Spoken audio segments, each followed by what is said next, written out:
سورہ آل عمران کی آیت نمبر 119 سے آنورڈ سٹارٹ لیں گے انشاءاللہ تعالی۔ پچھلی دفعہ 118 نمبر آیت اس بات کے اوپر کنکلوڈ ہوئی تھی کہ اے مسلمانوں، یہ جو تمہارے اندر منافقین چھپے ہوئے ہیں جو دراصل یہودی ہیں اور اسلام کے دبدبے کی وجہ سے وہ دب کر کلمہ گو تو ہو چکے ہیں، لیکن اندر سے وہ چونکہ کافر ہیں، لہٰذا مسلمانوں کا بغض ان کے دل کے اندر موجود ہے اور وہ کوئی موقع نہیں جانے دیتے کہ مسلمانوں کو نقصان پہنچائیں، اور مسلمانوں کو یہ شایع نہیں ہے کہ ان کے ساتھ دوستی گانٹھیں۔ اور پھر اللہ تعالیٰ نے یہ بھی فرمایا کہ ان کی جو گفتگو ہے اس سے تمہیں اندازہ تو ہو ہی جاتا ہے کہ وہ کس قدر دشمنی تم سے رکھتے ہیں، اور جو دل کے اندر چھپائے بیٹھے ہیں وہ اس سے بڑھ کر ہے جس کا اظہار وہ زبان سے کرتے ہیں۔ یہ آیت کنکلوڈ ہوئی تھی، وہی ٹاپک آگے چل رہا ہے اگلی 2 آیات کے اندر۔ اعوذ باللہ من الشیطان الرجیم، بسم اللہ الرحمن الرحیم۔ ہا انتم اولائی تحبونہم ولا یحبونکم، تم تو اتنے سادہ لوگ ہو کہ محبت کرتے ہو ان سے اور وہ تم سے محبت نہیں کرتے۔ وَتُؤْمِنُونَ بِالْكِتَابِ كُلِّهِ، اور تمہارا حال یہ ہے کہ تم ساری کتابوں پر ایمان رکھتے ہو، تمام پیغمبروں کو مانتے ہو۔ لَا نُفَرِّقُ بَيْنَ أَحَدٍ مِّن رُّسُلِهِ، پیغمبروں میں ایمان لانے میں کسی میں فرق نہیں کرتے ہو۔ تمہارے نزدیک موسیٰ علیہ السلام کا انکاری بھی ویسا ہی کافر ہے جس طرح کہ محمد رسول اللہ کا انکاری صلی اللہ علیہ وآلہ وسلم۔ تمہارے نزدیک عیسیٰ ابن مریم علیہ السلام کا کفر کرنے والا ویسا ہی ہے جس طرح کہ کوئی شخص ہمارے محبوب صلی اللہ علیہ وآلہ وسلم کی نبوت کا انکار کر دے۔ اسی طریقے سے ان پر نازل ہونے والی وحی اگرچہ ٹیمپرڈ فارم میں ہے، تحریف شدہ ہے، لیکن اس کے باوجود یہ ہمارا عقیدہ ہے کہ ان پہ جو کتابیں نازل ہوئی تھی وہ اللہ کی جانب سے تھی، اور وہ اپنے اپنے زمانے میں وہ ہدایت کی روشن نشانیاں تھیں اللہ کی طرف سے، جس طرح کہ اب قرآن ہے، اولڈ ٹیسٹمنٹ ہو، نیو ٹیسٹمنٹ ہو، یا یہ فائنل ٹیسٹمنٹ قرآن، یہ سب اللہ کی طرف سے ہے۔ تو تم تو ان کی کتابوں کو، ان کے پیغمبروں کو بھی مانتے ہو، جبکہ وہ نہ تمہاری کتاب کو مانتے ہیں نہ تمہارے پیغمبر کو۔ وَإِذَا لَقُوكُمْ قَالُوا آمَنَّا، جب تم سے ملتے ہیں نا تو وہ کہتے ہیں ہم ایمان لاتے ہیں۔ ایسی کوئی بات نہیں، آپ کو غلط فہمی ہوئی ہے، ہم آپ کے ساتھ ہیں، آپ نے ہماری بات سے غلط تاثر لیا ہے، بدگمانی نہیں کرنی چاہیے۔ تو اس طرح کی تمہیں زبان کے ذریعے وہ سیٹسفیکشن کروانے کی کوشش کریں گے۔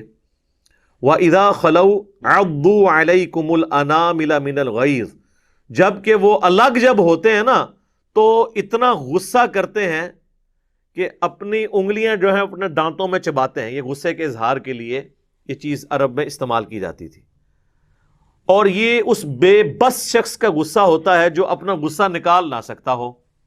ظاہر ہے کہ کامل الایمان مومنین کے سامنے یہ چند منافقین جو دنیا کی محبت میں گرفتار تھے، وہ کس طریقے سے اہل ایمان کا مقابلہ کر سکتے تھے؟ اندر وہ کوڑتے رہتے تھے کہ ان کو ہم ڈائریکٹلی سامنے آ کے جو ہے وہ کنفرنٹ بھی نہیں کر سکتے، اور دل کے اندر نفرت بھی رکھتے تھے۔ تو اس کا اینڈ رزلٹ یہ ہے کہ وہ جب الگ بیٹھتے تھے تو انگلیاں یوں کر کے چباتے تھے غصے سے کہ کبھی ہمیں موقع ملے ان کو ہم نہیں چھوڑیں گے۔ تو اس کا جواب بھی اب ترکی بترکی دیا جا رہا ہے۔ قل موتوا بغیظکم، اے نبی ان سے فرماؤ مر جاؤ تم اپنے غصے کے اندر۔ کیا زبردست انداز ہے، تم اسی غم اور غصے کے اندر گھل گھل کے مر جاؤ، اسی حسد کی آگ کے اندر کہ یہ پیغمبر جو ہے وہ بنو اسماعیل میں کیوں آ گیا اور بنی اسرائیل میں کیوں نہیں آیا۔ ان اللہ علیم بذات الصدور، بے شک اللہ تعالی جانتا ہے سینوں میں چھپے ہوئے رازوں کو بھی۔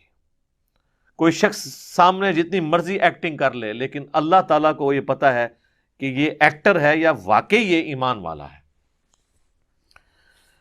ان تمسسکم حسنۃ تسؤہم، اگر تمہیں کوئی بھلائی پہنچتی ہے تو انہیں بڑی بری لگتی ہے۔ کسی جنگ کے موقع پر تمہیں کوئی کامیابی حاصل ہوئی تو یہ بڑا کڑتے ہیں۔ پس منظر میں غزوہ بدر ہو چکی ہے، یہ اس کے بعد نازل ہوئی ہے۔ یہ یہودی تو ایکسپیکٹ ہی نہیں کر رہے تھے کہ اس طرح کے نہتے مسلمان کافروں کے اتنے بڑے لشکر جرار کے مقابلے پر جو ہتھیاروں سے لیس تھا کامیابی حاصل کر لیں گے۔ اس وقت ہی ان کو سمجھ آنا چاہیے تھا کہ اللہ کی غیبی تائید ہے اپنے محبوب صلی اللہ علیہ وآلہ وسلم کے ساتھ۔ وَإِن تُصِبْكُمْ سَيِّئَةٌ يَفْرَحُوا بِهَا، اور اگر تمہیں کوئی تکلیف پہنچ جائے، جو کہ ظاہر ہے کہ اللہ تعالیٰ نے اہل ایمان کو بھی آزمانا ہوتا ہے، تو یہ بڑی خوشیاں مناتے ہیں۔ تمہارے دشمنوں کو کوئی فائدہ پہنچے یا تمہیں دشمنوں سے کوئی تکلیف پہنچے یا کوئی ذہنی ٹینشن پہنچے، یہ بڑے خوش ہوتے ہیں کہ ان کو تکلیف آئی ہے۔